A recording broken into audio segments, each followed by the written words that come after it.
Hallo. Hallo. Welcome to Film Explorer. Film Explorer. Podcast. Series. Fabrica.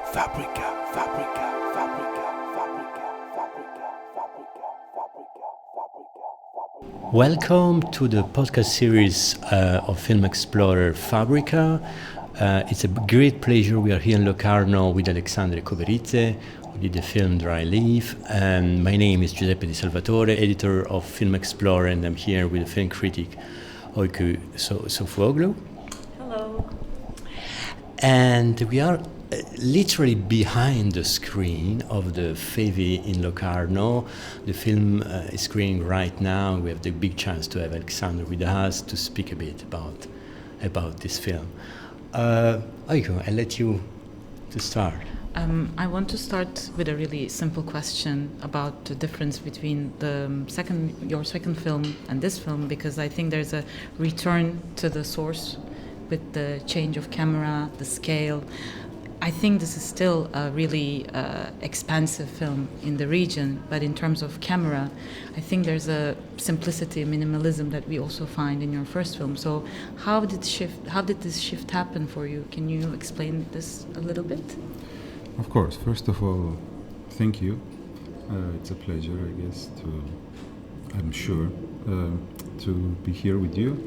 It's a strange moment because the film just started and we are behind the screen, but for me it's also nice because I don't have to think how it's going there.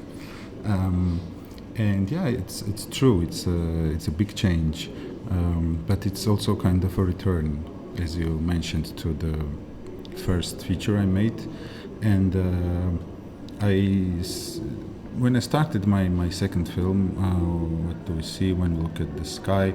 I already was thinking about making next film the same way as the first one was did, and it has to do with many things. On one hand, it's a way of working, and because my previous film was made more in a standard way, in a bigger team with different departments, and on one hand, it's really interesting to interact with people, to make decisions together, because there are things come to life which alone you would never find.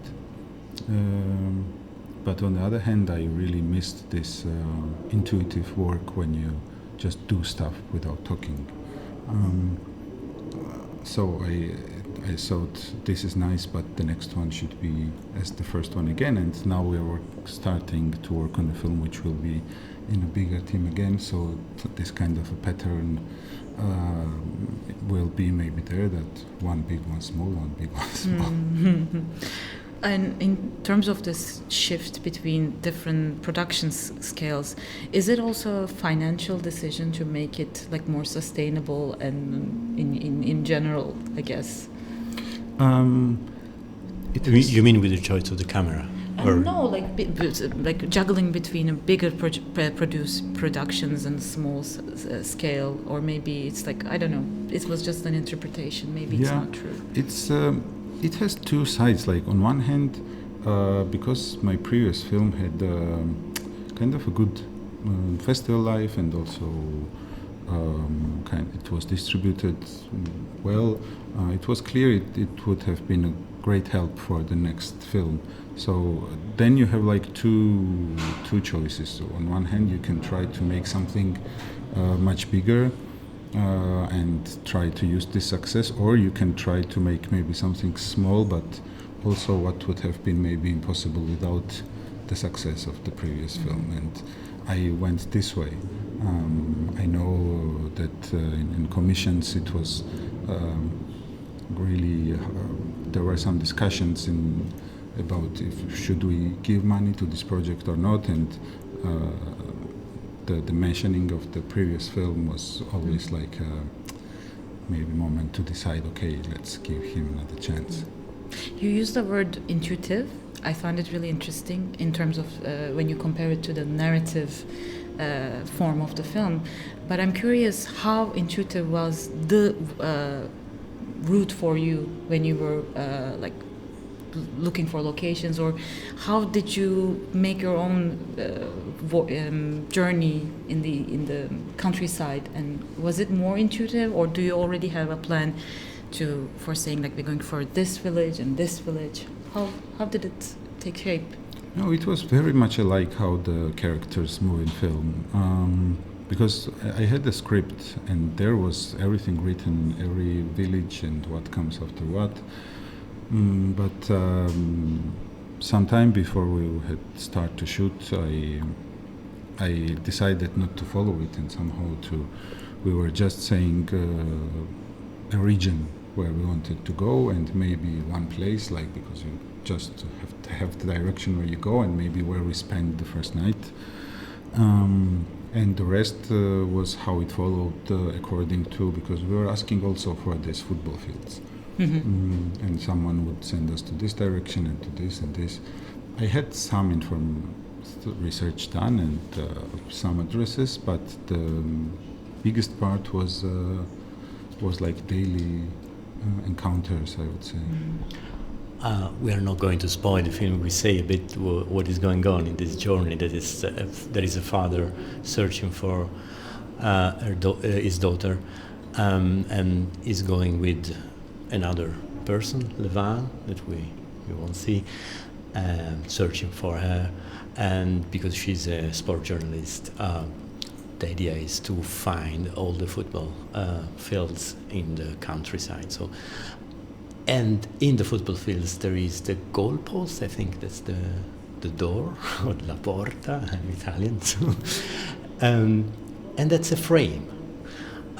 So how much this question of framing was inspired, I mean the question of framing as a cinema maker was inspired or influenced by this framing in the landscape.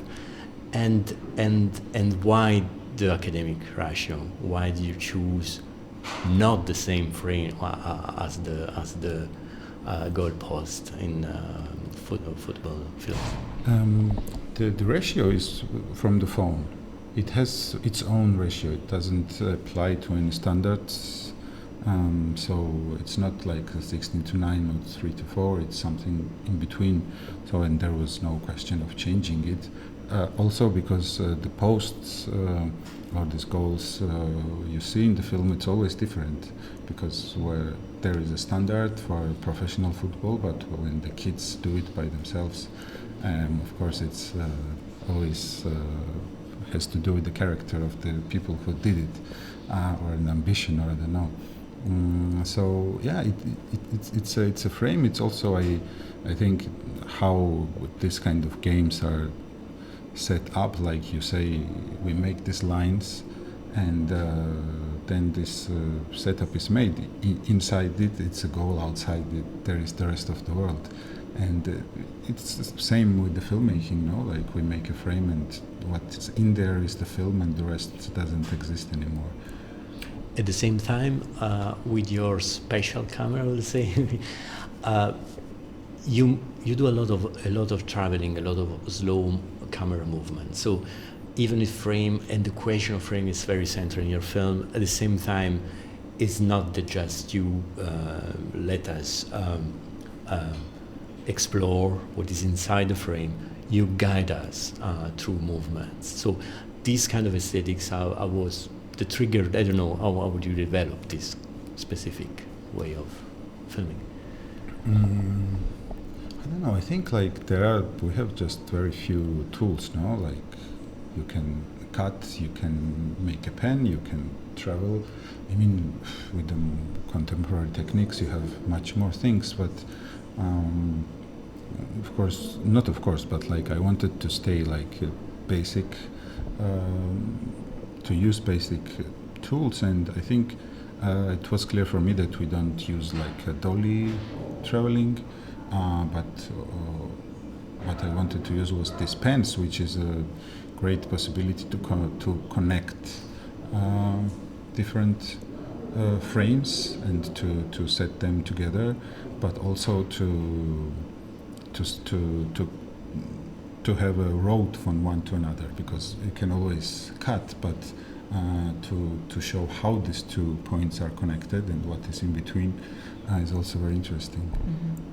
And I think I find it really interesting how the idea that some techniques that you use also transform and become something else, because we usually have this pans, zoom in a really seamless way. They guide us and they give it sort of transparency to the narrative.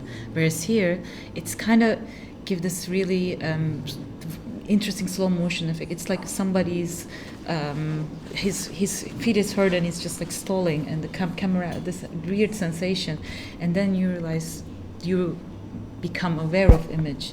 And I found it really interesting how the cinematic techniques, the usual ones, is transformed thanks to this image.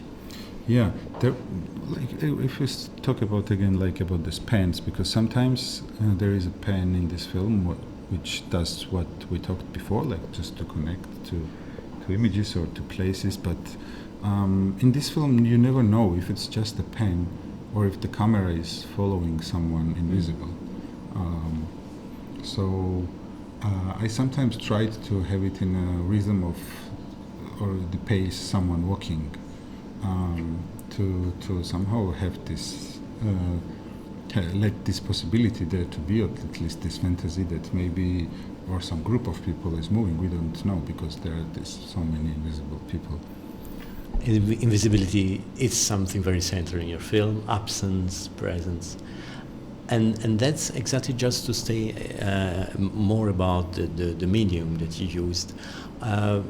It's interesting because with the pixelization of image, we have the impression to have less, to have a sort of absence of definition, but at the same time is a fullness that is very painterly fullness. Your images are really very aesthetic. So. And I was struck by this scene with the dreaming scene, the scene where the father seems to start dreaming, and you zoom in so much to the image become abstract, and the pulsation of the image actually is not in the reality, it's just the pulsation of the rendering of the device itself. So were you inspired really from this medium in this, or you wanted, you searched these mediums because you wanted to speak also about this fullness and absence? I think it's both, but it started with the device. I think I don't know what kind of films I would have made if I would have not bought this phone some time ago. I think that I would have been not just a different filmmaker, different human, because it really changed my life, or my way of seeing and understanding filmmaking and art generally. So it really inspired me, and of course it brought these subjects together.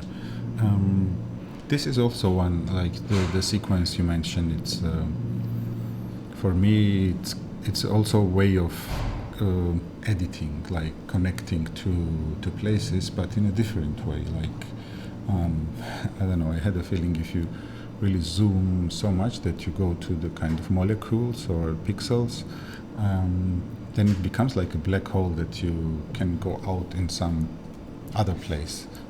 So with this kind of traveling through space. This is a really practical question, but maybe some people asked you about this in the first film. But how do you deal with the storage? Because I think when you use a old phone, let's say Sony Ericsson, it has a limited storage space, and sometimes if you film long sequences, it can be tricky. I'm just curious about this more practical dimension. While it must have been an important part of the work as well, Yeah, it's I don't know. I think someone who some engineer, or I don't know who it was, but who made this phone was very careful and clever person, because it all these small details, which because different devices you have, this has good battery life but bad memory, and here it's everything is done wisely. The battery life is really long. And the storage also, it's like you can record without turning it off for hours. You can make like 3-hour video because the memory card is just 2 gigabytes, but the files are very, very, very little. It's if you record 3 hours, maybe you have 200 megabytes. So it's easy. It's something you forget to think about. Of course, I have my stuff with me to replace it, but it's really comfortable in that sense. Maybe we can talk about the sound a bit, because like we have this rawness and it's like a way of speech, but low quality in the image. But the sound is different. It's clear. We have a voiceover narration. We have a really playful and engaging music that guides us with the film. So how do you, can you describe more about these choices with the sound you make in the film?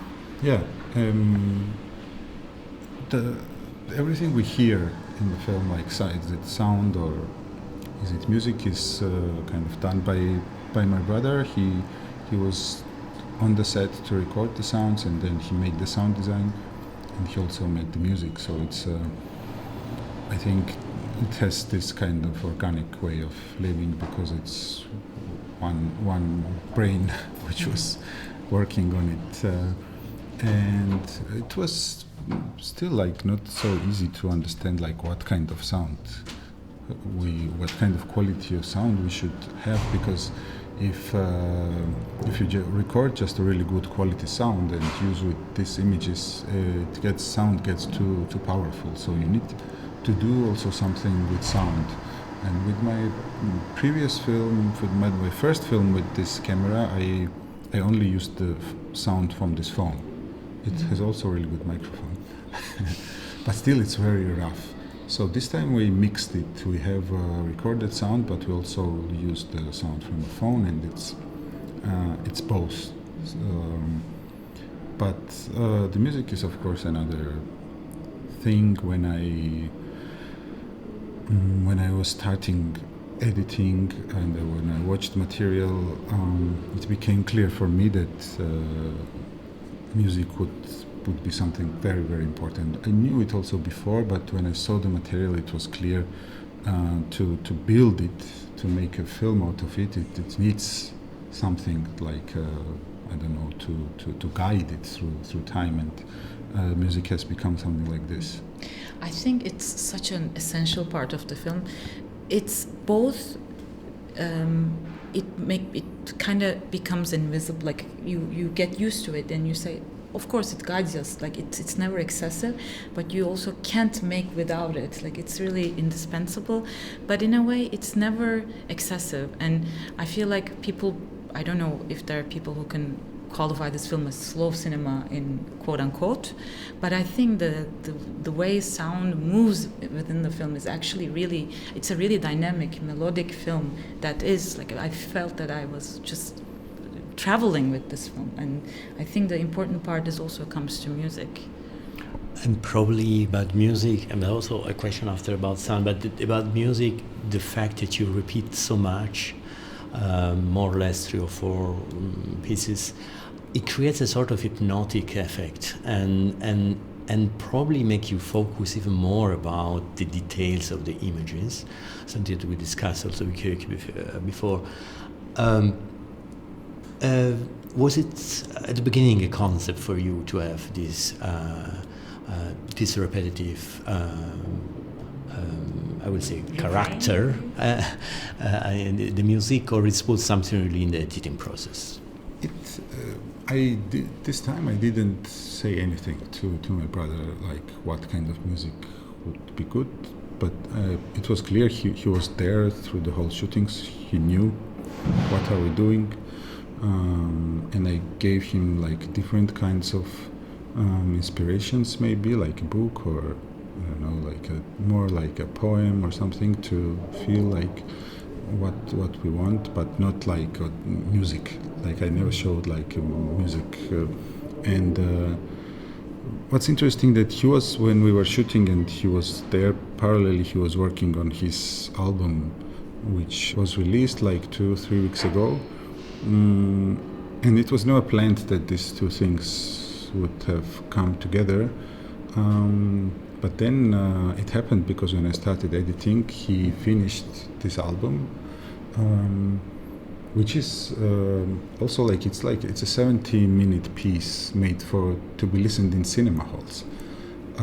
So it was already kind of, because the idea is that you go to a dark cinema and you sit there and you listen for 70 minutes to music, but still the way it was made, it's for cinemas. It's 5.1 DCP, and I started editing and I started just using this music. We thought for just a layout before he prepares something like a really original score for the film. But then at some point it was clear, okay, it really suits like good together, because he really was working on it when we were shooting, and I think it's really inspired maybe this work of him, and then this album really inspired the film because I built it more or less. I think maybe 70% of music is from this album, and the 30% is maybe then really written for it. There's an interesting detail in the music, at least the one at the beginning, it's more speedy, so to say, it comes in the end. We recognize quite clearly a Spanish dance by Granados, Erika Luis Granados. So it is something that triggered to me the question of identity. I mean, how universal is this film? How specifically Georgian is this film? Of course, you chant the countryside of Georgia, but at the same time, it's very universal. So, and the question goes together with the question of absence, because I have a Georgian friend that always tell me the same. He's very obsessed about this fact that 1 million of the 4 million Georgian lives abroad. So the question of diaspora, new generation like Lisa going probably abroad anyway, going away, was a sort of main inspiration, or just one thing that makes you speak about more universal question? I think it has like different layers, but definitely if we have a character who lives, there should be a reason, and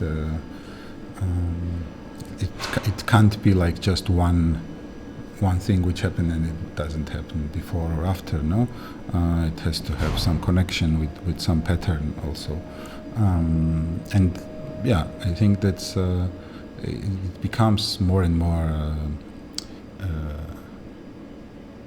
how to say, these kind of things become more and more part of the daily life. Now it's many people I know are leaving the country or go to prison, or there are different things how we can't see them anymore. When I was writing or thinking about this film back then, and about the invisible character especially, that was not the idea, but we know that when the ideas come to you, they maybe resonate with something, what happens or what will happen after. And speaking of these invisible characters, there's also characters that belong to the landscape. For example, there's this spring that our character talks to and asks about the soccer fields. But there are also animals. Actually, we see more animals than human characters. And how in your journey, how these characters, I'm calling them characters because they really have personalities. They in a way interact with camera. I wanted to ask you about how their involvement happened during your journey, and did you interact with animals to make them look at the camera? Or I mean, it's a simple question, but I find these scenes really beautiful and impressive, that I'm curious how these happened. Yeah, this was not planned at all. I didn't, when we started to film, I really didn't know that we would film animals or springs, and then these two characters became really important part of the film. But because we were I had maybe 2 springs in the script before, but still, I don't know, I think it's fascinating that you have these places where you can go and drink water, and it's always even if you're not thirsty, you go and drink there because it's an amazing moment always. It feels like a gift, no, from something. And same with animals. Like my father was saying, like, come on, you will just have pigs and cows in the film, and it's like Discovery Channel, or like, what are you doing? Because sometimes we go somewhere and I would make a scene, and then for the rest of the day I was filming animals, and he got bored. I guess sometimes so, but it's I think I always tried to not interact with them. I think I never, like, we had a lot of dog food with us, and if we meet stray dogs, we share this food with them. But with the rest, we didn't interact much. Mm-hmm. It was like more fascinating looking at them. Mm-hmm. But still, I have an impression that it works, the presence of animals, in a sort of dialectic. Like before with the question of pixel, less is actually fulfilled by painterly texture. And here the absence of people, and even the search for, or invisible people, or the search for them, is fulfilled by the discovery of many other things, landscape, plants, animals, etc. So it's as if this absence actually is a source of being more awake and sensible and sensitive to the environment. Was something that, as you say now, with the animals you discovered also with the journey, or it was really like, the main concept? I mean, you wanted to say this in the film, or? Yeah, no. I know that I loved them, but I didn't know that we would film them at all, because I really was not sure where we'll go, and you never know if you will meet a donkey or not. Of course, when you're in countryside, you know you will meet cows, but also it was not clear for me if we would film them or not. But somehow it was. I have so much of them which are not in the film. Mm-hmm. But I get never bored when I film them. It was really, it's a joy. Because, I don't know, when I film people, I'm always nervous that I'm bothering them and that they are uncomfortable and that they want to go, or, I don't know, like, and why I'm doing this. And I had a feeling with cows or with other ones. I don't have this bad feeling. Not that I am sure that they want to be filmed. I don't know that, but I have a feeling it's okay. Maybe our listeners that don't know about this, but the title of the film actually comes from a football term, dry leaf. Before speaking about it, I'm curious to know how the aesthetic of football, like, because watching football also gives you a certain way of perception, of perceiving people, movement in the image. Do you think it also influenced you while you're making your films, like looking at a certain reality? I mean, aesthetics of football and aesthetics of cinema. Do you think there's a connection between them for you, and does that inform your work as a filmmaker, or it just as a pleasure? Because in this film, I think football is more like a framing than yeah. It's hard to say, like, because on one hand I watch football. It's not like a lot, but and this, how the contemporary football is filmed, it's I think for every filmmaker it's kind of a wonder, because you don't really understand how they do it. It's very special people who do it, because you need a really strange, a big amount of concentration to go through, because they work with so many cameras, and the someone who is deciding all the time, like, which image should be next, is under immense pressure, because you can't make a mistake. Like 2 billion people are watching you live, and you always have to show the right moment. And I mean, they do it. No, it's like sometimes you can watch a World Cup for a month and everything will be perfect, and it's strange, no? Because you have it's something they worked on for decades, that how it's built and where the cameras are and which camera is doing what, and you have close-ups and wide shots and flying cameras and slow motion, so like there's everything.